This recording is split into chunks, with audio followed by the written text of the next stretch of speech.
Welcome to part 3 of the Introduction to Compassion and Self-Care workshop. In this section, we'll look at introducing different skills and techniques to help you improve your compassion and self-care.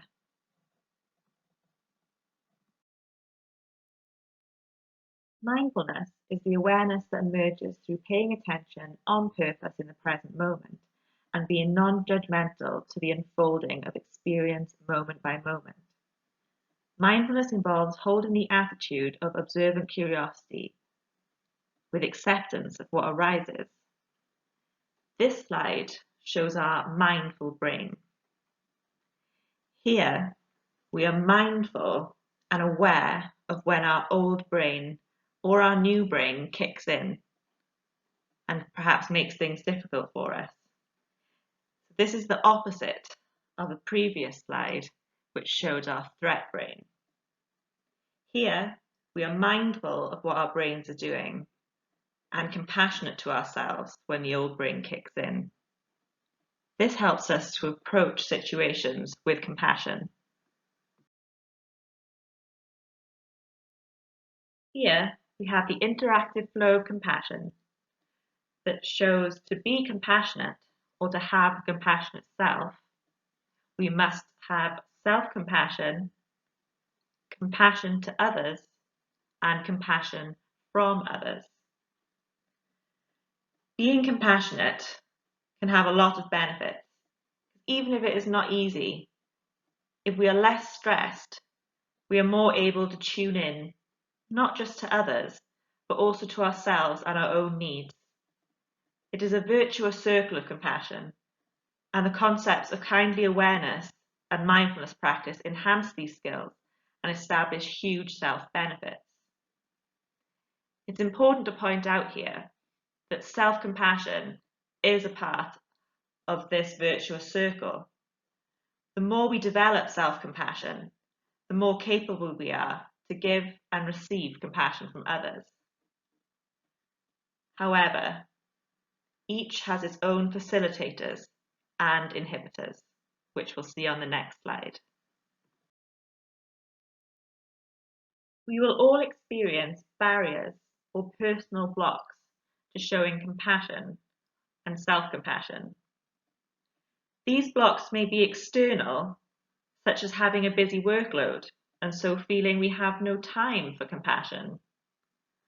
Or they may be internal blocks, such as the feeling that we don't deserve compassion, which may be a result of low self-esteem or low self-confidence. Take some time to write down what you think your personal blocks are to compassion, both external and internal.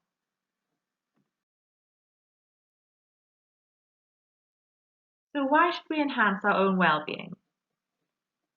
A good way to think about this is if you imagine you are on an aeroplane and suddenly the cabin pressure drops and the oxygen masks drop down from above you.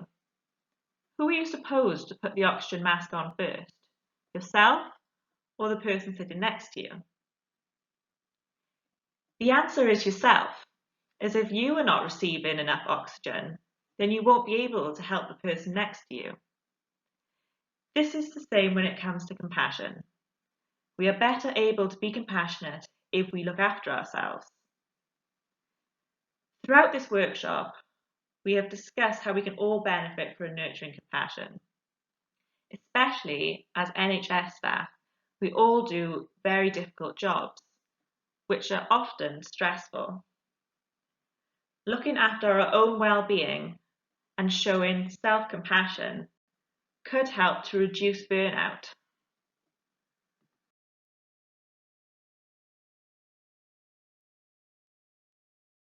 Now, let's have a look at how we can help ourselves to be more self-compassionate. One way is to come up with a compassionate other.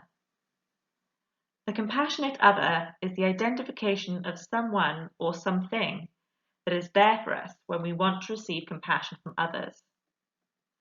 Have a think about what you would want from your compassionate other. For example, someone who provides you with a sense of security and safety, or someone who is wise, strong or caring. The compassionate other needs to be someone who is non-judgmental and who can tolerate whatever is in you, and someone you can share your most deepest, darkest secrets with. Don't use a real person or person you have a relationship with, as this relationship in real life may become compromised at some point, and that can affect how you view your compassionate other. Also, don't use someone who has passed away, as this may trigger a grief response, and again affect your relationship with your compassionate other. Once you have decided who or what your compassionate other will be, try writing a letter from your compassionate other to yourself. This could be a general letter about how you are doing at the moment, or it could be in relation to a specific situation, either one that has passed or one that is coming up in the near future. If you are having trouble writing this letter compassionately, try thinking about what you would say to a friend who is going through the same situation, as we are often harder on ourselves than we are on other people. Also, you may find that you're having difficulty using compassionate language, but don't worry, this is okay. You can learn to develop compassionate language, just keep practicing.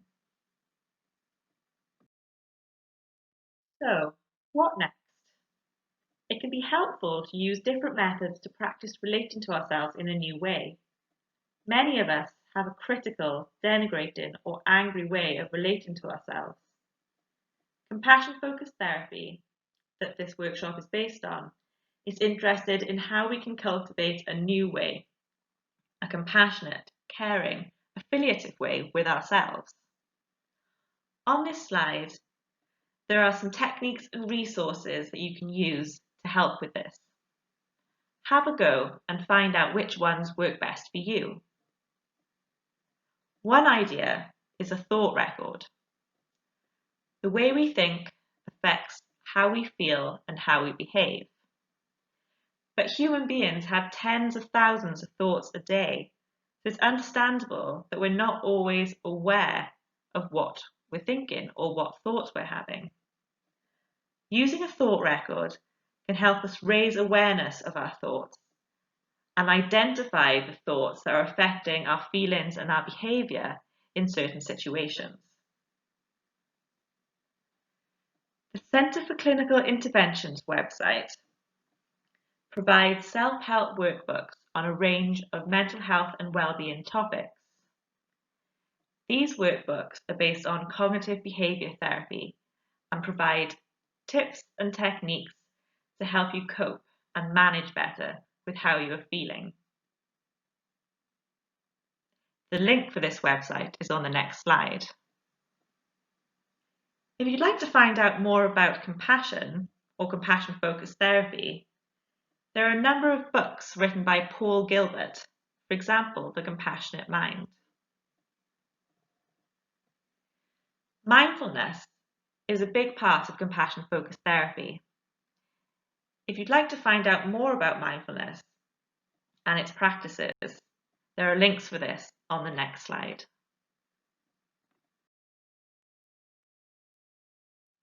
This slide shows links to some resources you may find helpful. Don't forget about the Employee Wellbeing Service website, which has a range of information, support and resources that you may find helpful, including how to self-refer to the Employee Wellbeing Service.